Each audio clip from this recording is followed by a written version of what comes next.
Bismillahirrahmanirrahim. Setelah masuk menyambut bulan Muharram, lalu kita bahas tentang makna hijrah dalam kehidupan. Sudah selesai bahasanya sampai pertemuan yang lalu. Sekarang kita masuk pada kajian juz pribadi. Ini kita kembali pada sifatnya kajian keilmuan murni. Kajian keilmuan murni yang bersifat Qur'ani. Jadi dasar kajiannya itu adalah Al-Qur'an. Tapi yang kita bahas itu segi keilmuannya, khususnya mengenai juz pribadi manusia. Apa kaitan kajian keilmuan murni terpadu bersifat Qur'ani? Ini bagian dari kajian ijaz Qur'ani, mukjizat Qur'an. Jadi fokus kalau kita masuk pada kajian juz itu konsentrasinya, fokusnya, keutamaannya itu pembahasan pada segi mukjizat Qur'an. Kajian Al-Qur'an atau ulumul Qur'an, ilmu-ilmu Al-Qur'an itu bermacam-macam. Yang paling populer tentu ilmu tafsir. Ilmu tafsir yang paling banyak berkembang. Muncul tafsir Jalalain, tafsir fi Dhilalil Qur'an, Ibnu Katsir, Al-Marwazi, semua Al-Azhar. Nah, itu yang paling banyak itu.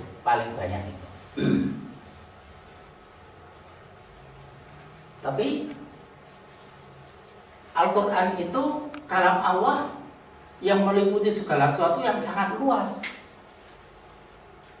Yang kalau dituliskan itu menggunakan semua lautan sebagai tinta, semua pohon-pohonan sebagai penang, tidak akan pernah habis ditulis kandungan Al-Qur'an itu. Kan itu tafsir yang sudah sekian banyak, itu baru sebagian kecil yang menyingkap apa sesungguhnya Al-Qur'an. Paling habis berapa botol tafsir itu. Berarti masih ada rahasia yang tersimpan. Salah satunya itu pada kajian singkapan makna mengenai kemujizatan Al-Qur'an. Selain ilmu tafsir, ada ilmu i'raf dan balaghah. Ada ilmu ahkam, ilmu hukum-hukum Al-Qur'an. Ada ilmu asbabun nuzul, sebab-sebab turunnya Al-Qur'an. Tapi itu pun semua tidak menghabiskan tinta satu danau. Sejauh yang sudah ada ini. Kajian tentang ijaz Quran diantaranya mengenai keterpaduan apa itu kata dengan angka, itu bagian dari ijaz Al-Quran. Dan ini nanti ada bagian ijaz Al-Quran yang tersendiri, yaitu mengenai rahasia juz mushaf Al-Quran. Di Al-Quran itu kalam Allah disusun dalam format satu mushaf. Dan mushaf yang baku yang selama hidupnya itu mendapat bimbingan,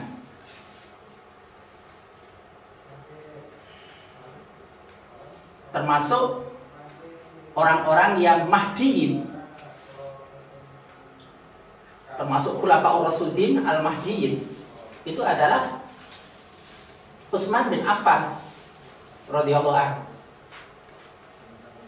Yang Utsman bin Affan itu menyusun satu mushaf Al-Qur'an dengan format yang baku. Nah, format ini kita kenal sebagai mushaf Utsmani.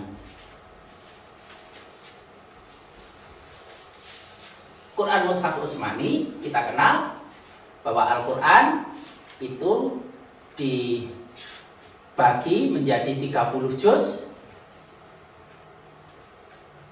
terdiri atas 114 surah, 6236 ayat. Ini salah satu yang baku, termasuk termasuk yang diterima pada Al-Quran Standar Indonesia. Dan dalam Mushaf Utsmani itu ada karakter atau ciri yang khusus. Misalnya setiap satu juz itu mesti dituliskan dalam 8 lembar. 8 lembar. 8 lembar kalau bolak-balik menjadi 16 halaman. Walaupun ada pengecualian nanti. Memang ciri khas Mushaf Utsmani itu ada sesuatu yang umum, terus ada pengecualian. Cirinya dikenal sebagai Al-Quran pojok. Al-Quran pojok. Karena setiap akhir ayat itu, setiap akhir halaman itu mesti akhir ayat, kecuali satu halaman. Jadi ada umuman, ada kekhususan, selalu seperti itu. Nah, dalam juz itu ternyata ada rahasia yang perlu disingkap. Dan tentu penyingkapan itu untuk kemanfaatan manusia. Kemudian kalau nanti ditanya, kenapa ini tidak diajarkan dulu? Karena ini rahasia. Ini sifatnya ilmu. Ilmu itu akan terus berkembang. Kalau yang namanya syariat itu tetap tidak berubah. Menjalankan syariat itu tinggal mau manut atau tidak. Formatnya sudah baku. Tapi kalau ilmu, hikmah, pemahaman lanjut, penyingkapan kandungan, rahasia, itu akan terus berkembang. Akan mengikuti perkembangan tingkat pertumbuhan akal manusia, kesiapan manusia. Kenapa Al-Quran itu dianggap sebagai mukjizat? Bahwa Al-Quran itu sendiri menjadi mukjizat karena berkembang mengikuti perkembangan manusia. Yang namanya mukjizat itu harus setingkat mengatasi apa yang berkembang saat itu. Orang-orang kafir kan mempertanyakan, kalau Rasulullah Muhammad itu sebagai utusan Allah, mengapa dia tidak bisa menunjukkan mukjizat sebagaimana yang ditunjukkan oleh Nabi Musa, oleh Nabi Isa? Dijawab, itu hak Allah. Tapi sekiranya Rasulullah memberikan mukjizat sebagaimana Nabi Musa, sebagaimana Nabi Isa, apakah mereka mau beriman? Kenyataannya dengan mukjizat Nabi Musa, dengan mukjizat Nabi Isa, mereka juga tidak beriman. Apakah itu akan diulang? Allah tidak memberikan mukjizat semacam itu. Mukjizatnya yang paling besar adalah Al-Quran sendiri itu sebagai mukjizat. Dan mukjizat itu mengatasi apapun yang berkembang pada saat itu. Kalau pada zaman Nabi Musa berkembang sihir, maka diturunkan mukjizat yang lebih dari sihir. Kenapa? Karena sihir itu sifatnya adalah seakan-akan, seolah-olah, bohong.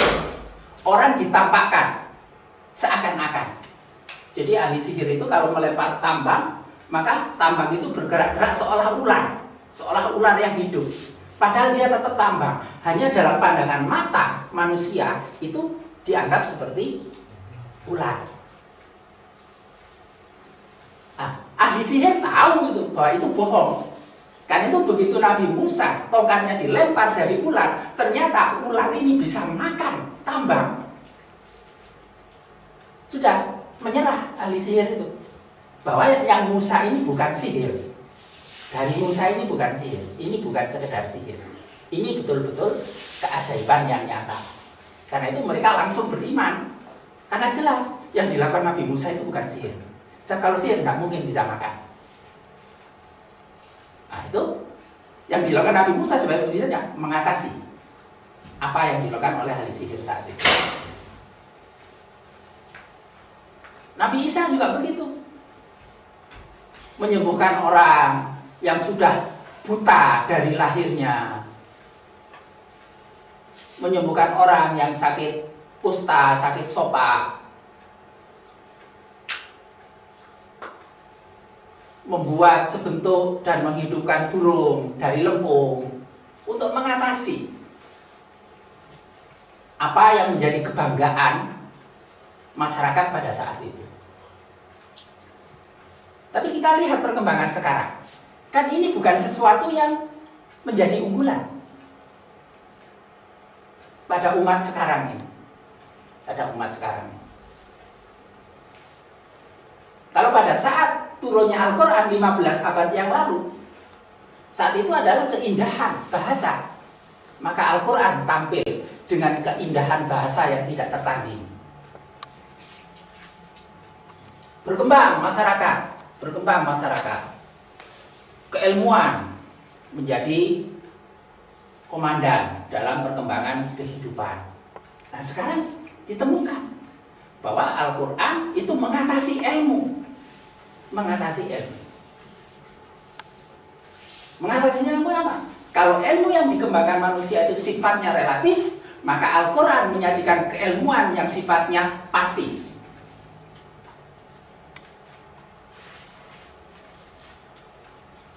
Kalau masyarakat manusia modern dan pasca modern itu membuat prediksi-prediksi dengan futurologinya, meramalkan, memprediksikan apa yang akan terjadi. Muncul futurolog. Tapi semuanya adalah sifatnya dugaan. Tapi Al-Quran telah menyajikan sesuatu yang pasti. Itu akan terjadi. Karena Al-Quran itu bicara sesuatu yang pasti. Apa yang terjadi pada masa lalu. Mengisahkan apa yang akan terjadi pada masa sekarang. Dan memastikan apa yang terjadi pada masa nanti. Dan semuanya serba pasti. La raiba fi, tidak ada keraguan di dalamnya. Nanti mukjizat itu bisa kita saksikan kalau disingkat.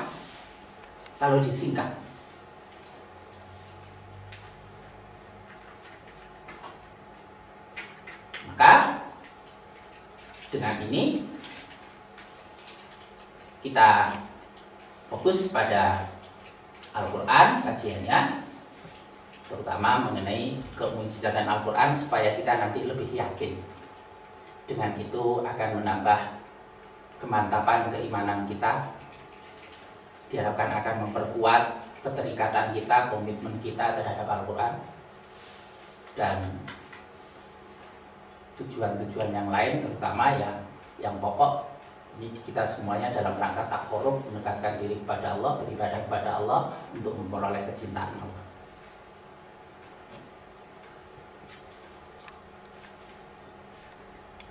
Di ini supaya difahami dari awal sifat kajiannya itu apa.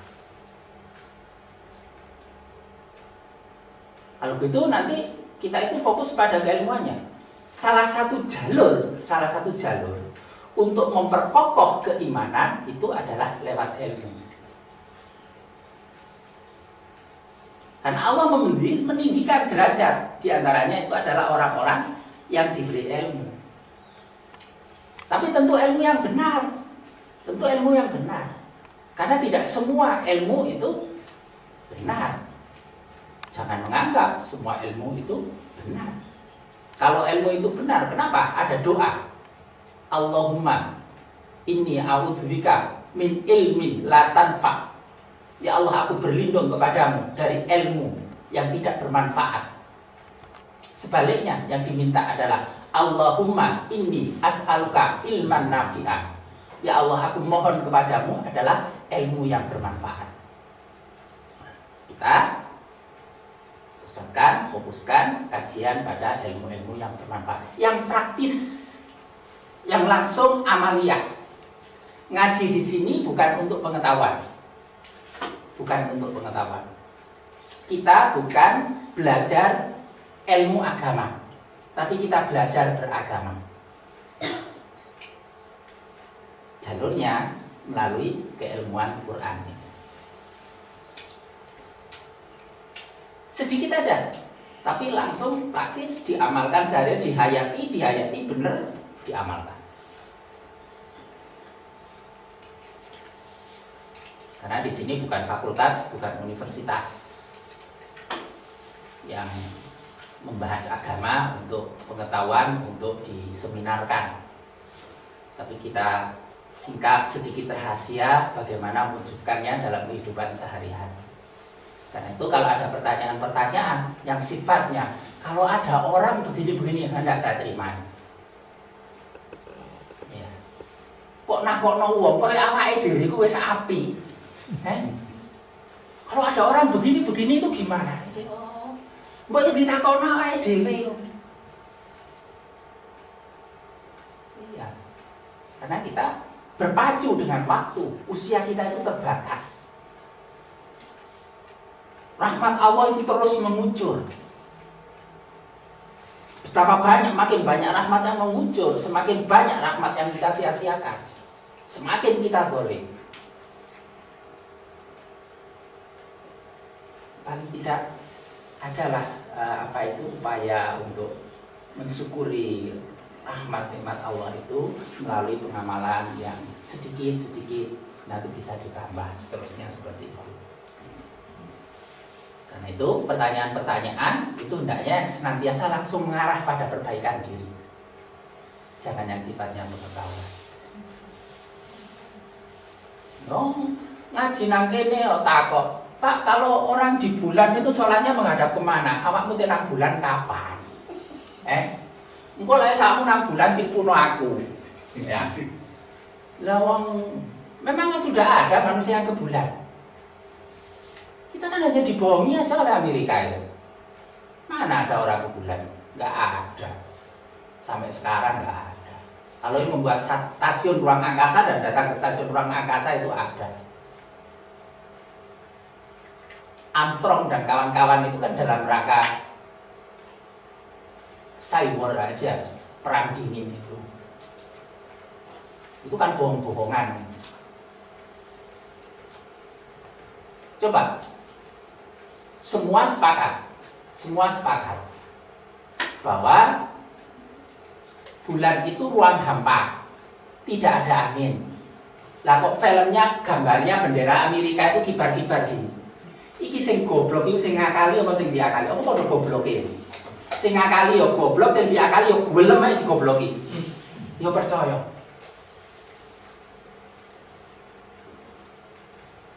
Lah jelas ini berkibar nggak ada angin. Ngono kok mlakune mencolot-mencolot ketimbul kaya kodone. Kan ya kontras loh.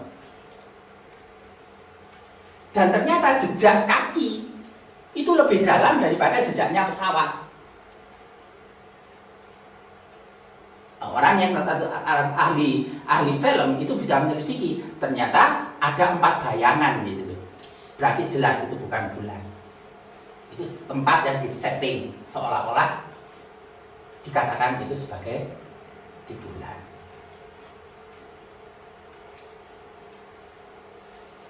Nah, sekarang malah di medsos banyak beredar apa itu? Sunita William atau William Sunita ya? India yang apa itu? Katanya wanita yang ke bulan kemudian mendengar adzan, itu jelas bohongnya. Dia itu hanya pergi ke stasiun ruang angkasa, tidak pernah ke bulan. Ilmu manusia yang sekarang ini belum cukup untuk bisa sampai di bulan.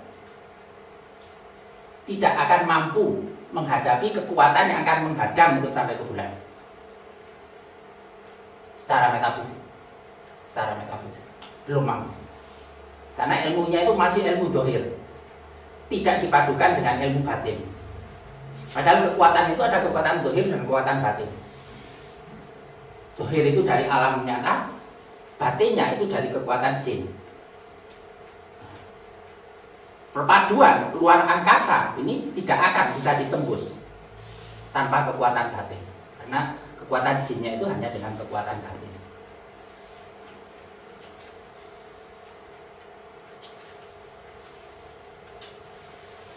Manusia berusaha dengan biaya yang sangat mahal, berusaha keras, tapi tidak akan pernah berhasil.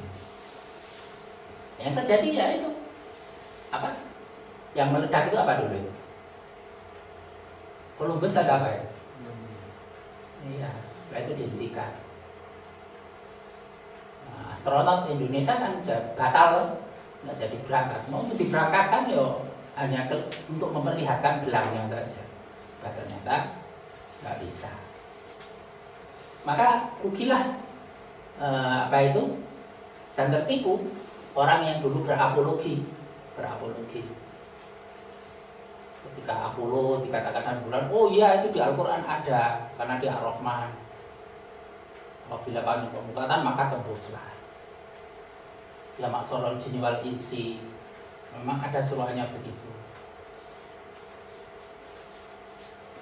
Instatotum antan kutu. Jika memang mampu untuk menembusnya.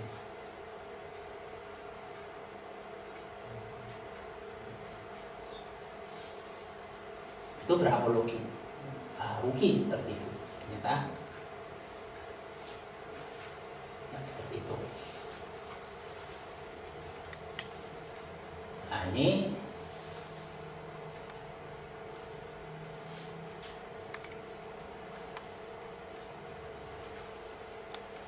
beberapa tujuan kita ini, beberapa aja. Nanti banyak kalau dirinci. Yang penting kita ngaji itu yang pokok ya ibadah. Thalabul ilmi. Karena siapa yang thalabul ilmi itu sudah jelas, ini merupakan jalan menuju surga. Yang ikan-ikan di air akan ikut mendoakan, malaikat juga mendoakan. Jadi kita niati.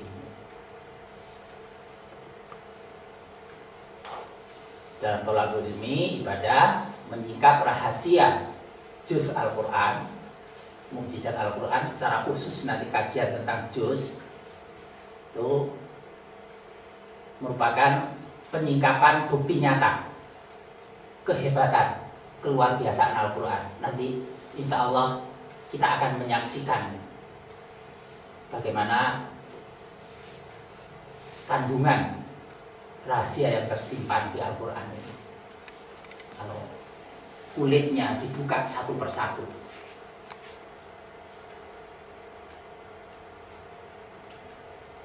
Tujuan berikutnya supaya dicapai pengenalan diri pribadi menurut kerangka pandang Al-Quran.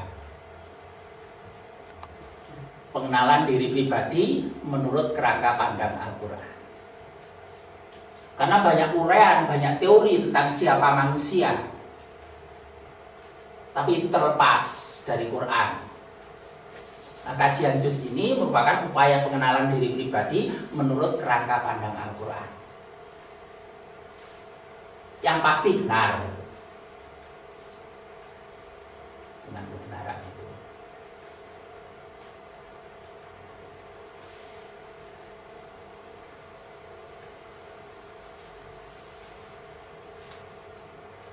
Kalau pandangannya itu memang klop dengan yang dicerminkan oleh Al-Quran, maka pasti benar. Tapi kalau ada unsur interpretasi penyingkap, ya itu bisa salah.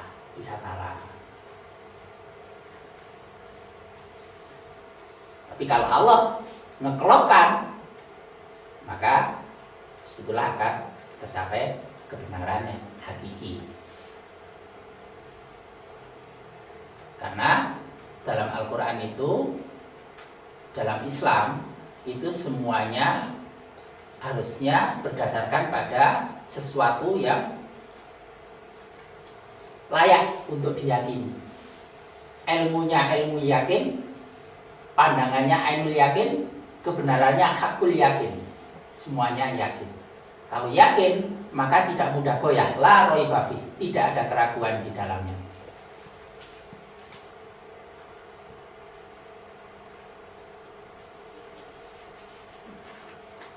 Orang yang mendapat pemahaman yang benar, yang tidak ada keraguan, itu sangat dekat dengan hidayah. Saya tadi ketemu seorang mantan pendeta. Sudah banyak gembalaannya dulu di Jakarta.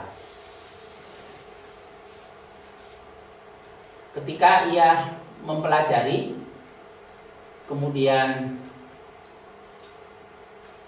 dia tahu bahwa di antara ajaran Rasulullah Muhammad itu adalah mengharamkan babi, mengharamkan babi, dia berpikir, dia yakin bahwa di Arab, di Mekah saat itu nggak hidup babi, tidak ada orang membabi, tidak ada orang makan babi. Tapi mengapa Muhammad itu bisa melarang pengikutnya untuk makan babi? Dia berpikir, jelas nggak ada, jelas nggak ada. Kok ada perintah larangan untuk makan babi? Dari mana? Jelas ini bukan dari dirinya sendiri. Hanya itu saja ternyata. Pemahaman yang benar membawanya pada hidayah. Akhirnya masuk Islam. Jadi mu'alaf sekarang. Hanya itu saja.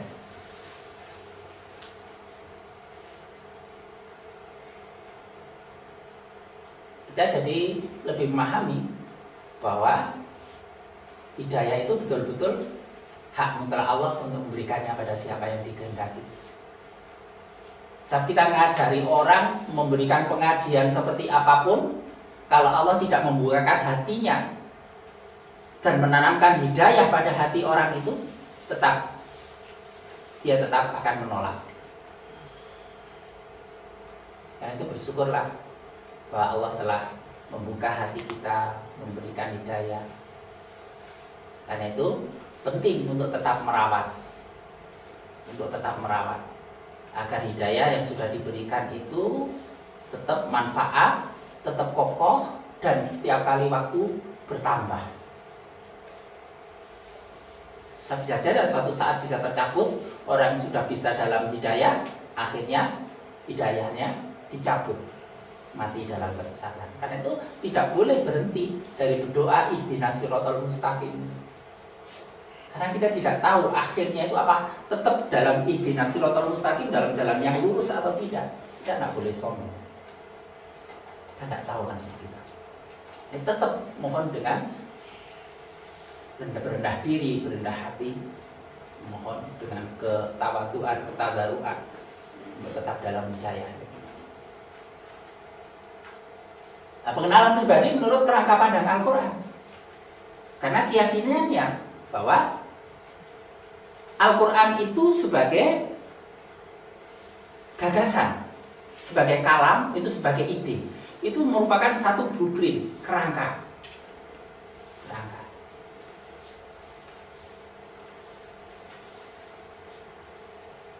Lalu itu diwujudkan, blueprint itu diwujudkan. Pewujudannya itu adalah manusia dan semesta seluruhnya.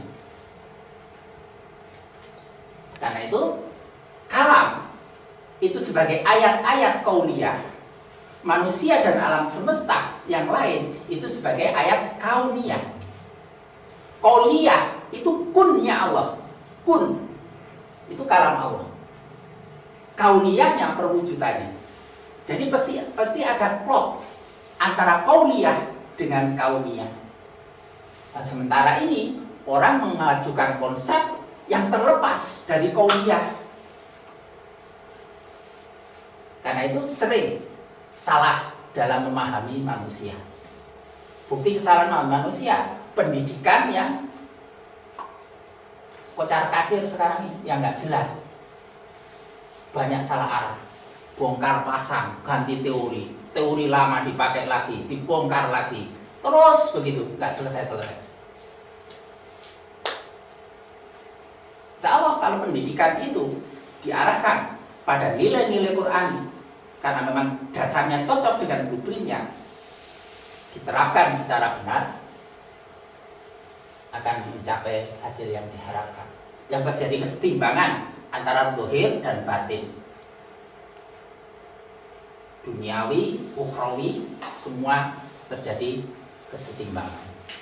Tidak pendidikan sekarang. Sekarang itu pendidikan sudah direduksi, orang itu dijadikan salah satu sekrup dari mesin industri. Mesti langsung pendidikan itu arahnya dengan posisi dunia kerja, harus match katanya. Ya hanya sebatas itu saja.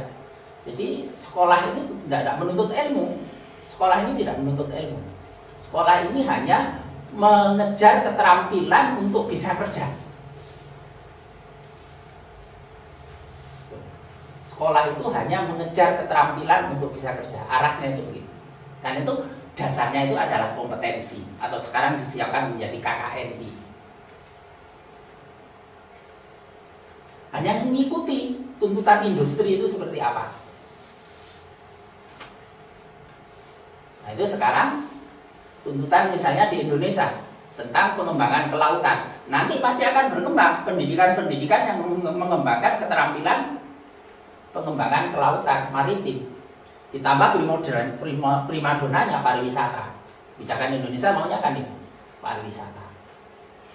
Pariwisata nanti nggak Qurani, pasti kemusyrikan yang berkembang.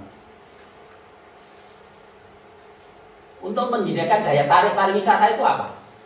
Salah satunya kan orang membuat cerita yang aneh-aneh. Dibuat gentong, itu air mengalir, golek banyune mancur sing raup ndekene awet enom. Kok lek gelem raup terus ketok ayu didelok toko gaden. Berkembang, selalu berkembang. Cerita dibuat-buat. Ada apa itu? Batu yang terlalu keras, mungkin saja karena kandungan besinya yang sangat apa itu sangat kuat, ada kandungan baja di situ, nggak bisa apa itu dihancurkan, apa itu dimunculkan kabar bahwa di situ ada yang nunggu. Sudah. Nanti akan banyak cerita-cerita seperti itu.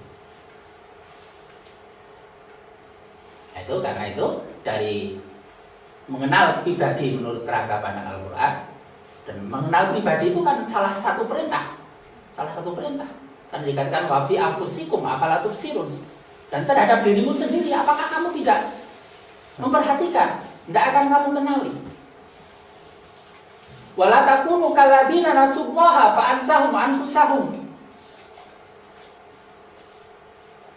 Dan janganlah kamu sebagaimana orang yang lupa kepada Allah, kemudian kamu lupa terhadap dirimu sendiri. Sekarang ini banyak orang yang lupa pada dirinya sendiri, jarang memperhatikan diri. Nah, just ini bagian dari upaya kita untuk memperhatikan diri. Karena kata-kata hikmah juga mengatakan man arfa nafsahu faqad arfa rabbahu. Mengenal diri pribadi itu dalam rangka makrifat ke Allah. Jadi arahnya nanti makrifat ke Allah. Itu kita meyakini manusia itu sebagai perwujudan Al-Quran. Dengan itu supaya ada ketundukan untuk hidup dalam binaan Al-Quran. Kalau kita sudah tahu bahwa kita ini adalah Quran yang dihidupkan atau perwujudan dari ide Quran, sifat ketenagaan geraknya itu sesuai dengan ketenagaan gerak energi pada Al-Quran. Kalau diarahkan yang tidak sesuai, tentu terjadi penyimpangan-penyimpangan, pergeseran-pergeseran, keausan, kehancuran. Hanya kalau tepat, maka akan berkembang menjadi baik dan sempurna. Tunduk berikutnya supaya mendapatkan kecintaan Allah. Paling tidak, man ahabba ayyuhaddatsallahu falyaqra'il Qur'an. Siapa yang suka untuk bermuhadasah, mendekatkan diri omong-omong dengan Allah, maka hendaklah ia mentadaburi Quran, falyaqra'il Qur'an, meneliti Quran, membaca Al-Quran.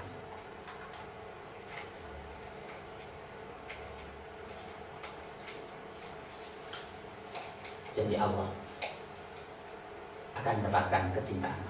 Apa yang kita harapkan selain dari mendapatkan kecintaan?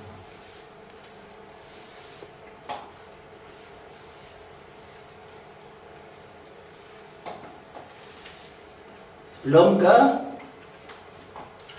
bagaimana kajian juz pribadi, itu kita nanti masuk pada muqaddimah. Yang muqaddimah ini agak sabar, nggak selesai dalam satu kali pertemuan. Maksud saya supaya jelas gitu. Kalau yang lalu itu maunya agak cepet-cepet karena semua ingin segera mendapat penjelasan. Nah, ini kita karena sifatnya pendalaman, penyegaran sekaligus pendalaman. Nah, ini pelan-pelan aja. Kita mulai dari mukadimah dengan niat pasang niat itu kanthi manah ingkang tulus kawula sumedya ngaji nyinau isining Quran piwulang kang sejati. Ini kalau dalam bahasa tembang kinanti di budaya Qurani dari orang Jawa itu ada salah satu tembang kinanti yang bunyinya seperti ini. Kanthi manah ingkang tulus kawula sumedya ngaji nyinau isining Quran piwulang kang sejati.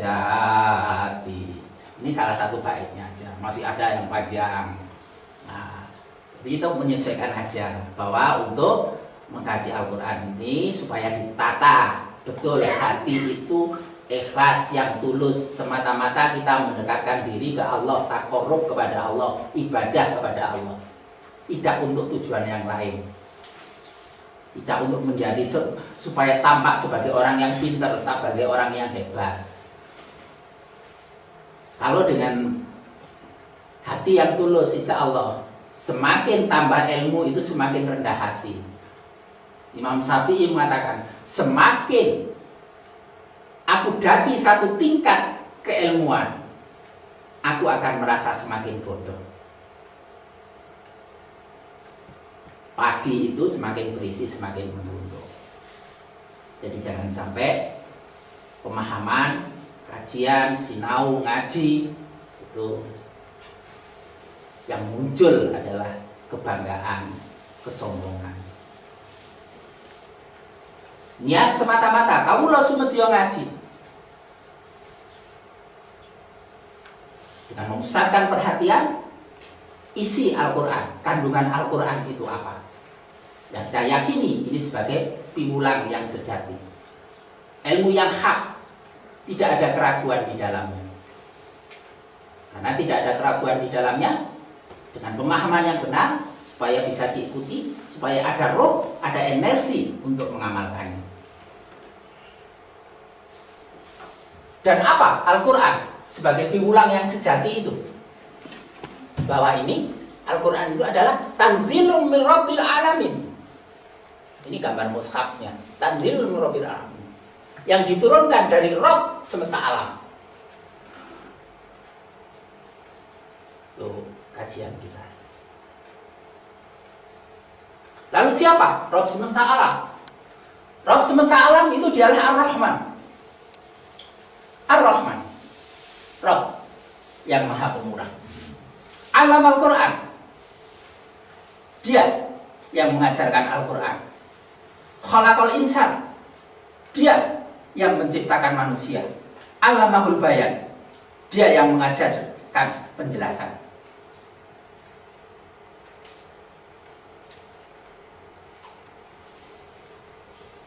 Allah itu Ar-Rahman. Ayat pertama turun dengan Iqra bismi rabbik. Ada perintah Iqra, membaca, meneliti, menyelidiki, mengeksplorasi, memahami, menyingkap, menggali.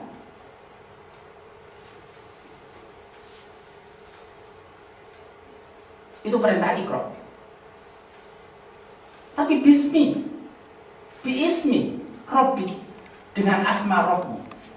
Jadi membaca itu tidak membaca sendiri, tidak membaca nyurut kemauannya sendiri, tidak membaca dengan diinterpretasi menurut logika dan nafsunya sendiri, tapi membaca yang benar itu adalah bismi rabbik, dengan nama Rabb. Dan nama Rabb yang diperkenalkan awal itu adalah Ar-Rahman, karena setiap segala sesuatu perbuatan itu harus diawali dengan Bismillah. Ar-Rahman, Ar-Rahim. Satu perbuatan tidak diawali bismillah maka terpotong. Dan itu tidak sopan. Satu perbuatan. Karena semua itu milik Allah. Semua milik Allah. Wujud kita menggunakannya izin itu dengan bismillahirrahmanirrahim.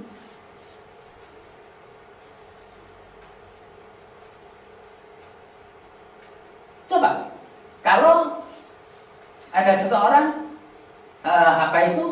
saudara masuk ke rumah seseorang, terus di situ ada makanan, terus saudara ngambil gitu saja, gimana? Sopan nggak? Tidak sopan. Sopannya itu adalah minta izin. Boleh saya minta ini? Izin ke Allah itu dengan baca bismillahirrahmanirrahim.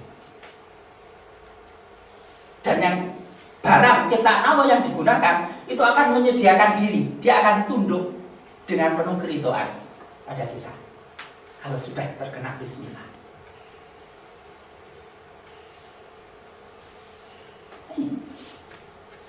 Ar-Rahman yang Maha Pemurah. Ini bukan hanya kita kenal bahwa Allah itu Maha Pemurah. Ada konsekuensi di situ. Kalau ternyata kita mau belajar Al-Quran, dan Al-Quran itu diturunkan oleh Rabb semesta alam, sedangkan Rabb semesta alam itu adalah Maha Pemurah, maka konsekuensinya kita harus mau menampilkan sifat kepemurahan. Jadilah orang yang pemurah. Kenapa? Karena perintahnya kita juga diminta takhalluqu bi akhlaqillah atau bi khuluqillah. Berakhlaklah engkau dengan akhlak Allah. Salah satu akhlak Allah itu adalah sifatnya Ar-Rahman, dan ini asma yang diperkenalkan pertama kali. Sifat kepemurahan. Pemurah itu suka memberi sebelum diminta.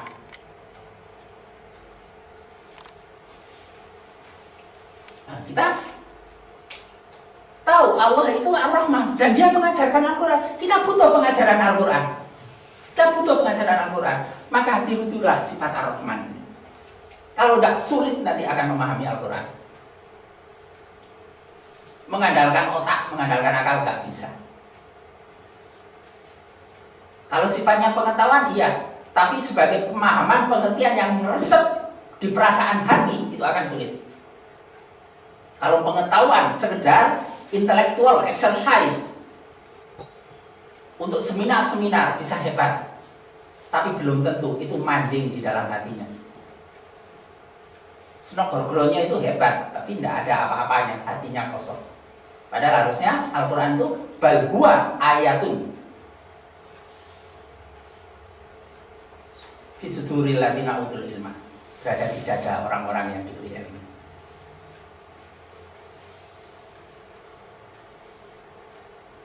Bal huwa ayatun bayyinatun fi suduril ladzina utul ilma, ayat yang nyata, yang terang di dada orang-orang yang diberi ilmu. Jadi Al-Quran, pemahamannya itu jangan hanya ada di luar, tapi harus meresap di hati. Ini yang akan membentuk energi, menggerakkan ke amal yang benar. Arah kajiannya ke sana. Dia Ar-Rahman yang akan mengajar Al-Quran. Maka kita upaya sedikit berusaha dengan mohon pertolongan, diberi kekuatan supaya mewujudkan sifat Ar-Rahman. Nah, Ar-Rahman yang menurunkan Al-Quran itu yang menciptakan Al-Quran, yang menciptakan manusia. Ar-Rahman yang menurunkan Al-Quran, mengajarkan Al-Quran, itu yang menciptakan manusia. Dan dia menjadikan alamahul bayan, mengajarkan penjelasannya. Bayan itu bisa berarti berbicara, kalau terjemah Depak itu tetap ditulis berbicara. Ini saya gunakan yang menjelaskan, pandai menjelaskan. Mantikul fasih itu juga merupakan terjemahan dari Al-Bayan.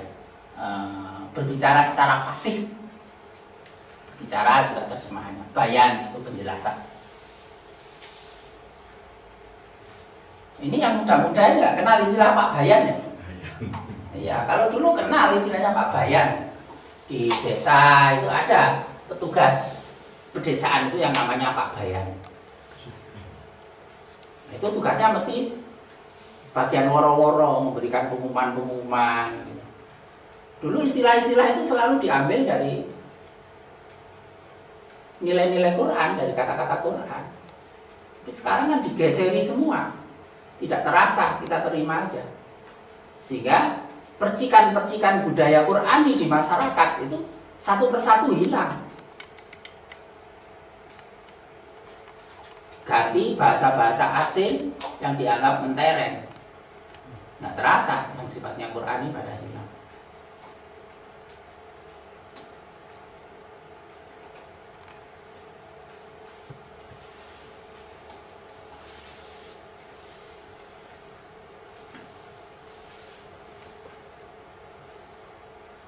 Dan itu termasuk Pancasila. Pancasila itu istilah-istilahnya itu diambil dari kata-kata Quran. Tapi kan ada upaya untuk dipertentangkan, orang memisahkan Islam dari Al-Quran dengan cara mempertentangkan ajaran Islam dengan Pancasila. Padahal Pancasila itu lahir dari nilai-nilai Quran. Kata-katanya masih kata-kata Quran.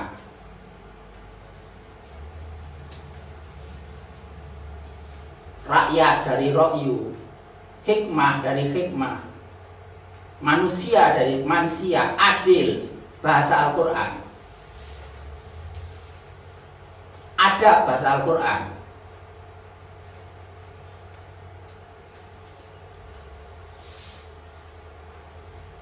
Wakil, bahasa Al-Quran. Tapi ada upaya untuk mengaburkan, menggeserkan, bahkan mempertentangkan. Yang enggak cermat ya terjebak pada upaya-upaya semacam ini. Alam bayang, Allah nanti akan tanggung jawab untuk memberikan penjelasan, karena Dia menjanjikan untuk mengajarkan manusia untuk pandai menjelaskan. Jadi jalannya itu untuk faham Al-Quran memang mendekat ke Allah. Mendekat ke Allah. Dalam surah Al-Baqarah ayat 228 itu dikatakan, wattaqullah, bertakwalah kamu kepada Allah. Wa yu'allimukumullah, maka Allah akan memberikan pengajaran kepadamu. Jadi bukan mengandalkan kemampuan diri, bukan mengandalkan otak akal, tapi menundukkan diri di hadapan Allah, meningkatkan ketakwaan ke Allah, maka Allah berkenan untuk memberikan pengajaran pada manusia. Memang manusia dapat pengajaran dari Allah. Nah, Allah jelas mengatakan seperti itu. Dia mengajarkan penjelasan, dan Dia yang menjanjikan pada orang yang bertakwa untuk memberikan pengajaran.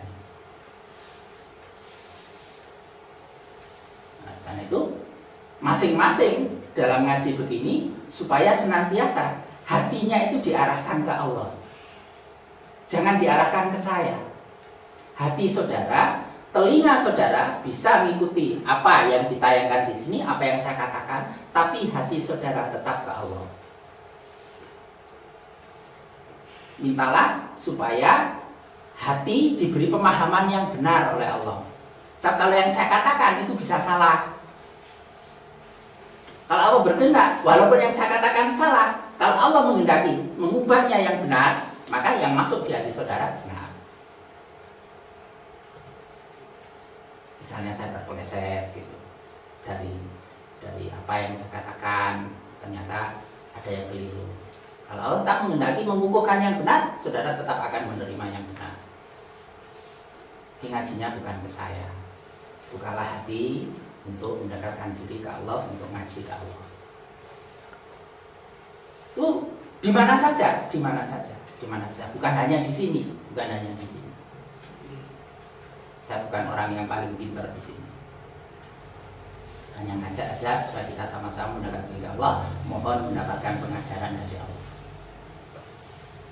Itu senantiasa nyantolkan, membuka hati untuk menerima pengajaran dari Allah. Nah, memang nanti ada syaratnya supaya hati itu bisa ketetesan ilmunya Allah. Nanti pelan-pelan kita bahas.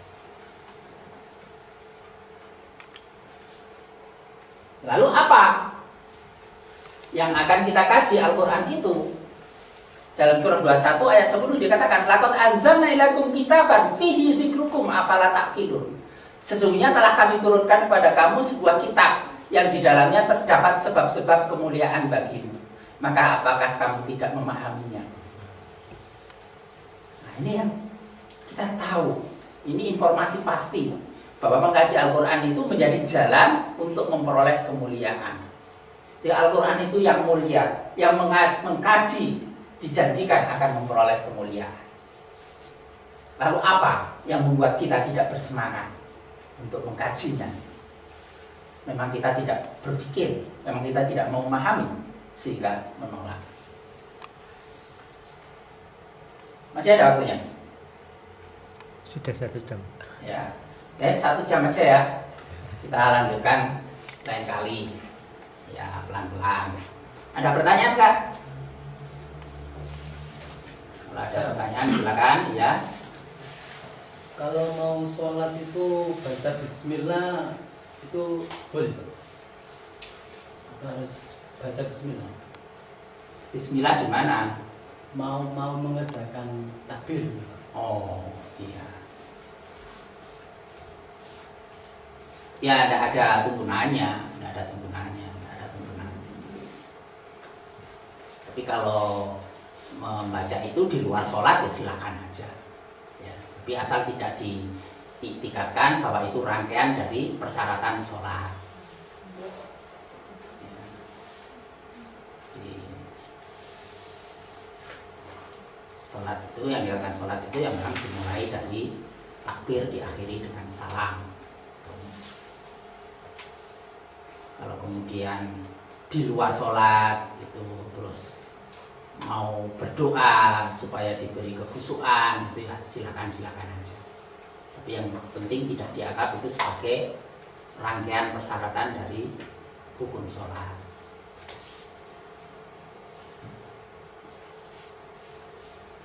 Kalau ini nanti ya dipelajari buku-buku fikih syariat yang standar. Kalau sini dianjurkan ya dibuka itu aja, fikih sunnah itu aja cukup. 1 buku aja cukup. Kita tidak diarahkan untuk menjadi fuqaha yang membuat perbandingan akhirnya mumet nanti. Karena kalau sudah urusan fikih nanti akan ada perbedaan. Ada yang lain? Baik, kalau tidak ada kita akhiri bersama dengan hamdalah. Alhamdulillahirabbil alamin. Allahu a'lam bishawab. Akhirul kalam. Assalamualaikum warahmatullahi wabarakatuh. Waalaikumsalam warahmatullahi wabarakatuh.